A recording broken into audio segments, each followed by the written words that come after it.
ఓం శ్రీ గురుభ్యో నమ. ఓం శ్రీ మాత్రే నమ. శని గ్రహము చాలామంది కూడా ఎల్నాటి శని అని. ఎల్నాటి శని అంటే ఏంటంటే ఏదైతే రాశిలో ఉంటారో వాళ్ళకి జన్మశని అని, ద్వితీయ స్థానంలో వాళ్ళ రాశి నుంచి ద్వితీయ స్థానంలో శని ఉంటే దాన్ని కూడా ఎల్నాటి శని అంటారు. అంటే ఏదైనా రాశిలో వాళ్ళ రాశిలో జన్మంలో ఉన్న, ద్వితీయంలో ఉన్న, వ్యయస్థానమైన 12వ స్థానంలో ఉంటే దాన్ని ఎల్నాటి శని అంటారు. వాళ్ళ రాశి దగ్గర నుంచి మనకి 8వ స్థానంలో ఉంటే అష్టమ శని అని, 4వ స్థానంలో ఉంటే అర్ధాష్టమ శని అని, అలానే 10వ స్థానంలో ఉంటే కంటక శని, పొంగు శని అంటారు. శని ఏంది? పనులలో కొంత ఆలస్యం జరగటం, ఆయు ప్రమాణం తగ్గటం, ఆరోగ్యపరంగా ఇబ్బందులు, చికాకులు, కోపాలు, ఏ పనులు జరగకుండా ఉండటం, దగ్గరికి వచ్చినట్టు వచ్చి పనులు, అవమానాలు, అనుమానాలు, గొడవలు, తగాదాలు, ధన నష్టము, ఆరోగ్యపరంగా ఇబ్బందులు, అంటే ఇలాంటివన్నీ కూడా చాలా డబ్బు పరంగా మోసపోవటం, ఇలాంటివన్నీ కూడా శని ద్వారా జరుగుతుంటుంది. అంటే శనిగ్రహం అనేది మన జాతకంలో బాగలేకపోయినా, గోచారీత్యా బాగలేకపోయినా ఇలాంటివన్నీ జరుగుతాయి.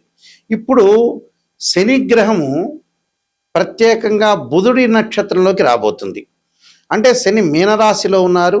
మీనరాశిలో మే 17వ తారీఖు నుంచి శని రేవతి నక్షత్రమైన బుధుడి యొక్క నక్షత్రంలో ఉంటాడు. ఎప్పటి వరకు ఉంటాడు అంటే జూలై 27 వరకు ఉంటాడు. అంటే మే 15 నుంచి జూలై 27 వరకు శని రేవతి నక్షత్రమైన బుధుడి నక్షత్రంలో ఉండటం వల్ల ద్వాదశ రాశుల వాళ్ళకి ఎలాంటి ఫలితాలు జరగబోతున్నాయి అంటే, శని బుధుడు మిత్రులు. అంటే ఒకళ్ళు శనిగ్రహానికి బుధుడు మిత్రుడు అయితే బుధుడికి శని సముడు అవుతాడు. అంటే టోటల్గా ఇద్దరు కూడా మిత్రగ్రహాలే అని అర్థం. ఈ మిత్రగ్రహాల్లో శని మీనరాశి అయిన గురువు యొక్క రాశిలో ఉండటం, బుధుడు యొక్క నక్షత్రంలో ఉండటం వల్ల ఎలాంటి ఫలితాలు జరగబోతున్నాయి ఒకసారి తెలుసుకుందాం. ఇవన్నీ కూడా గోచారరీత్యా చెప్పబడే ఫలితాలు. వృషభ రాశి వారికి 11వ స్థానంలో శని, ధనధాన్య వృద్ధి. ఇక్కడ శని కూడా బుధుడు యొక్క నక్షత్రంలో ఉండటం వ్యాపార పరంగా ఉండే లావాదేవీలు, అలానే విద్యార్థులకు అనుకూలంగా ఉండటం, పోటీ పరీక్షల్లో ఉత్తీర్ణత సాధించడం, బ్రెయిన్ వాల్యూస్ బాగా పెరిగే అవకాశాలు ఎక్కువ ఉంటాయి. అంటే కుటుంబంలో ఆరోగ్యము, ఆనందం కలగటం, వృత్తి ఉద్యోగాల యందు ధనలాభము, ప్రమోషన్ జరిగే అవకాశాలు ఎక్కువ ఉంటుంది. అంటే ఫైనాన్షియల్ పరంగా డెవలప్మెంట్స్, శుభ కార్యక్రమాలు నిర్వహించే అవకాశం, ఇంటిలో శుభ కార్యక్రమాల్లో పాల్గొనే అవకాశాలు కూడా బాగా ఎక్కువ ఉండటం, భార్యాబిడ్డలతో సుఖంగా ఉండటం, కాలం గడపటం, ప్రభుత్వ పెద్దల ద్వారా కొంత రుణ సహాయము, కొంత సపోర్ట్ వచ్చే అవకాశము, భూములు, గృహములు, వాహనాలు కొనుగోలు చేయటం, అలానే పుణ్య కార్యక్రమాలకు ఆసక్తిగా ఉండటం, పుణ్య కార్యక్రమాలు చేస్తూ ఉన్నతమైన అభిప్రాయాలు కలిగి హుందాగా తిరిగే అవకాశాలు బాగా ఎక్కువ ఉంటాయి. అంటే ఫైనాన్షియల్ పరంగా డెవలప్మెంటు, విద్యార్థులకు అనుకూలంగా ఉంటుంది, కుటుంబ పరంగా ఇబ్బందులు ఉండవు, ఆరోగ్యం అనేది గతం కంటే కూడా మెరుగైన ఫలితం వచ్చే అవకాశం ఉంటుంది. కాబట్టి నూతన వ్యాపారాన్ని ప్రారంభం చేయొచ్చు, వ్యాపార విస్తరణలో కూడా ముందుకెళ్ళచ్చు. వీళ్ళకి ఎలాంటి ప్రాబ్లము లేదు. నేను కొన్ని పరిహారాలు చెప్పబోతున్నా, ఆ పరిహారాలు కూడా మీరు పాటించండి, మీకు మంచి జరిగే అవకాశాలు ఖచ్చితంగా ఉంటాయి. శని యొక్క దోషం ఉన్న వాళ్ళు ఖచ్చితంగా ఎల్నాటి శని కానీ జన్మ శనిలో ఉంటే ఏం చేయాలి? గోచారరీత్యా ఎవరికైనా సరే ప్రజెంట్ మీనరాశి వాళ్ళకి జన్మంలో శని ఉన్నాడు. ఒకవేళ వారి యొక్క జాతకంలో శని బాగలేకపోయినా, ఆ లగ్నం నుంచి శని మహర్దశ జరుగుతున్నా, శని అంతర్దశలు జరుగుతున్నా, విదిశ జరుగుతున్నా, ప్రాణదశ, సూక్ష్మదశ జరుగుతున్నా, శని బాగలేకపోయినా వారి జాతకంలో కేవలం నాట్ ఓన్లీ ట్రాన్సిట్ సిస్టమ్ అంటే బర్త్ చార్ట్లో కూడా బాగలేకపోతే, అంటే బర్త్ చార్ట్లో బాగలేకపోయినా, గోచారరీత్యా బాగలేకపోయినా శని యొక్క దోషానికి పరిహారం చేసుకోవాలి. ఆ పరిహారాలు ఎలాంటి పరిహారాలు అంటే, జన్మశనిలో గోచారరీత్యా ఉండి బర్త్ చార్ట్లో బాగలేకపోతే శని యొక్క స్తోత్ర పారాయణం చేయాలి. దక్షిణాకాళి యొక్క స్తోత్ర పారాయణాన్ని శనివారం చేయటం, నీలాంజన సమాభాసం రవిపుత్రేమాగ్రజం ఛాయామార్తాండ సంభూతం తం నమామి శనైశ్వరం అనే మంత్రం చక్కగా చదువుకోవాలి. నువ్వుల దానము, నల్లని వస్త్రాన్ని దానం చేయాలి. నల్లని మేకు, నల్లని వస్తువులు ఏదైతే సరే నల్లని చెప్పులు, గొడుగు దానం చేయటం మంచిది. అలానే ఇక్కడ జాతకపరంగా ఇప్పుడు మేషరాశి వాళ్ళు ఉన్నారు. మేషరాశి వాళ్ళకి ఏ విధంగా ఉండబోతుంది అంటే, మేషరాశిలో జన్మించిన వాళ్ళు కానీ, ద్వాదశ రాశుల్లో జన్మించిన వాళ్ళు కానీ, మేషరాశి వాళ్ళకి ఎలా ఉంటుంది? 12వ స్థానంలో శని ఉన్నాడు ఇప్పుడు ప్రజెంట్. 12వ స్థానంలో శని ఉంటే ఎలాంటి పరిహారం చేసుకోవాలి అంటే, వాళ్ళు తప్పకుండా నల్లని ద్రాక్షారసంతో శనికి అభిషేకం చేయాలి. నీలాంజన సమాభాసం రవిపుత్రమాగ్రజం ఛాయా మార్తాండ సంభూతం తం నమామి శనైశ్చరమని నల్లని ద్రాక్షారసంతో అభిషేకం చేయటం వల్ల శని యొక్క దోషం పోతుంది. అలానే కుంభరాశి వాళ్ళకి ద్వితీయ స్థానంలో శని ఉన్నాడు. కుంభరాశి వాళ్ళకి ద్వితీయ స్థానంలో శని ఉంటే ఏం చేయాలి అంటే, శని జపం చేయటం, శనీశ్వరుడు యొక్క తిలలతో హోమం చేయాలి. హోమం చేయటం వల్ల కుటుంబ పరంగా ఉండే కలహాలు ఇలాంటివన్నీ తొలగిపోతాయి, ఆరోగ్యపరంగా ఇబ్బందులు తొలగిపోతాయి. అంటే కుంభము, మీనము, మేషరాశి వాళ్ళు ఇలాంటివి చేయాలని అర్థం. అలానే మిగతా రాశుల పరిస్థితి ఏంటి? మిగతా రాశుల వాళ్ళు ఎలాంటి ఫలితాన్ని చేయాలి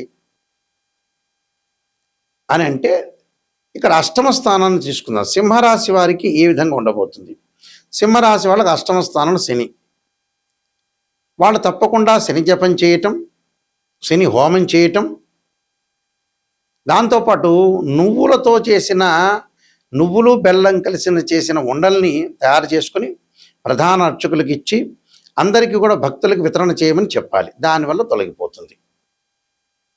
అలానే 4వ స్థానంలో శని ఎవరికి ఉన్నారు? ధనస్సు రాశి వాళ్ళకు ఉన్నారు.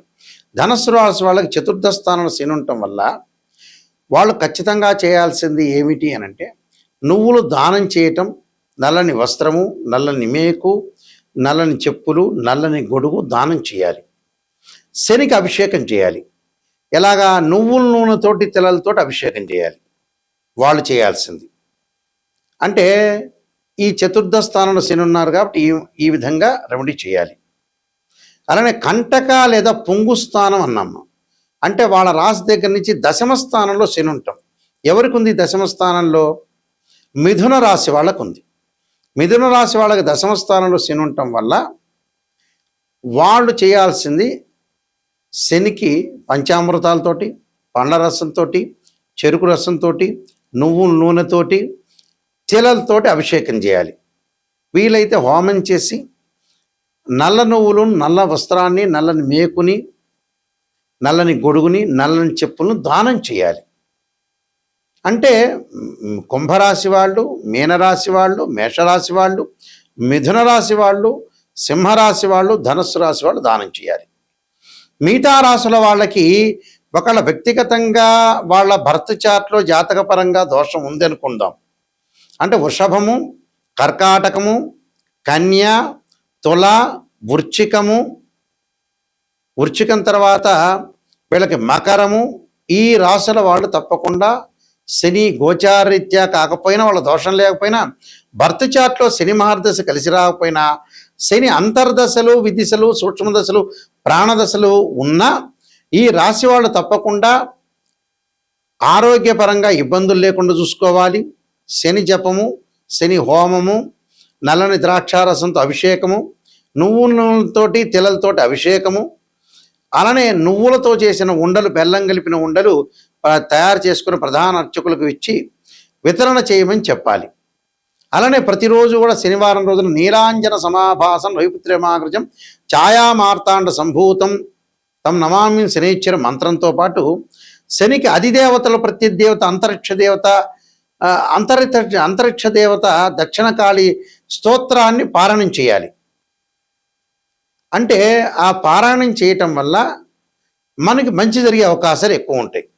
అలానే ఆరోగ్యపరంగా ఇబ్బందులు కలుగుతున్న వాళ్ళు శరీరే జర్జరీభూతే వ్యాధిగ్రస్తే కళేబరి ఔషధం జాహ్నవీతోయం వైద్యో నారాయణ హరి మంత్రాన్ని చక్కగా చదువుకోవాలి.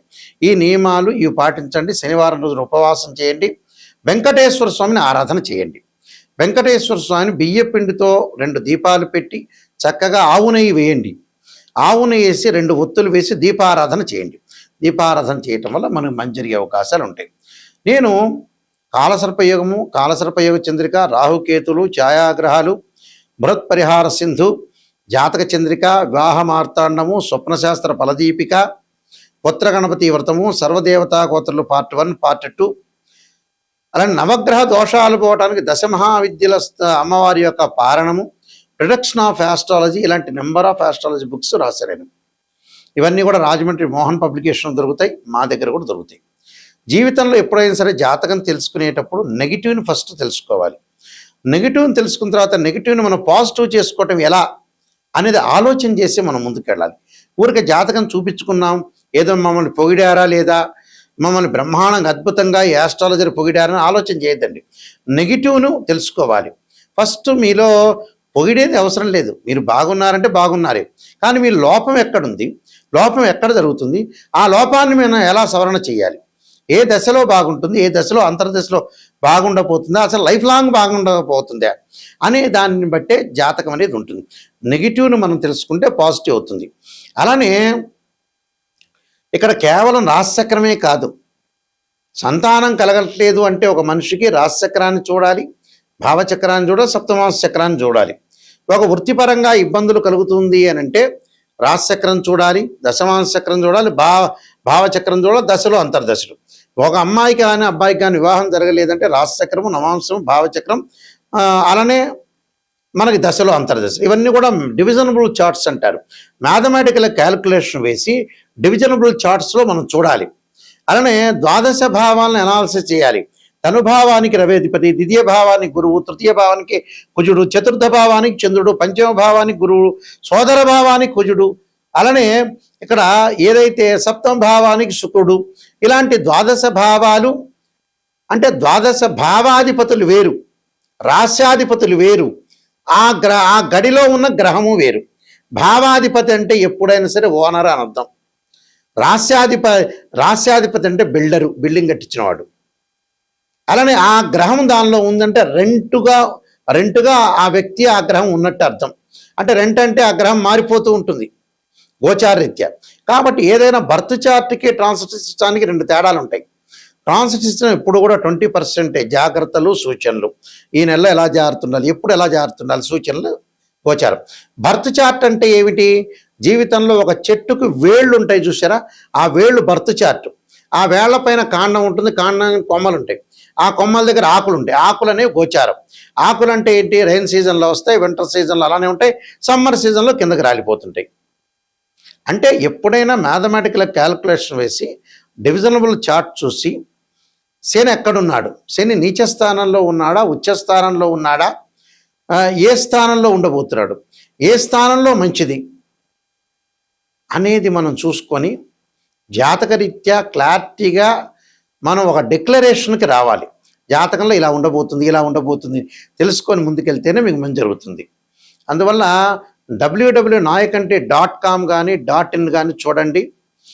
స్క్రీన్ మీద స్క్రోలింగ్ అవుతున్న నెంబర్ నా దగ్గరికే వస్తుంది, నేనే మాట్లాడతాను, కన్సల్ట్ చేస్తాను. అందువల్ల ప్రతి విషయాన్ని కూడా కూలంకషంగా తెలుసుకోండి. నిజంగా తెలుసుకోవాల్సిన వాళ్ళు నెగిటివ్ తెలుసుకోవాలి, తెలుసుకుంటేనే మీకు మంచి జరిగే అవకాశం ఉంది. ఎవరైనా సరే నాకు ఫోన్ చేసేవాళ్ళు డాక్టర్ నాయకంటి మల్లికార్జున శర్మ ద్వారా బాగుపడాలి, నెగిటివ్ కూడా నేను తెలుసుకోవాలి, నిజాన్ని తెలుసుకోవాలి, సత్యాన్ని తెలుసుకోవాల్సిన వ్యక్తులు మాత్రమే నాకు ఫోన్ చేయండి. నా ద్వారా బాగుపడే వ్యక్తులు మాత్రమే నాకు ఫోన్ చేయండి దయచేసి. బాగుపడద్దు, పొగడండి అంటే వేరే జ్యోతిష్యుని సంప్రదించుకోండి. అదే క్లారిటీ నేను చెప్పేది మీకు. అందువల్ల జాతకాన్ని క్లియర్గా తెలుసుకుంటేనే మీకు మంచిది. లేకపోతే ఊరికే మీ టైం వేస్ట్, మీరు అడగటము వేస్ట్ అవుతుంది. అందువల్ల ఖచ్చితంగా ఇలాంటివన్నీ తెలుసుకోండి. ఒక అవగాహనకి రావాలి. ప్రజలైనా కూడా ఒక అవగాహనకి రావాలి. నిజాన్ని తెలుసుకోవడం చాలా మంచిది. నిజం అనేది నిప్పు లాంటిది. మీ అందరికీ కూడా పరమేశ్వరుడు యొక్క కరుణాకటాక్షం ఉండాలని ఆశిస్తూ సర్వే జనా సుఖినో భవంతు.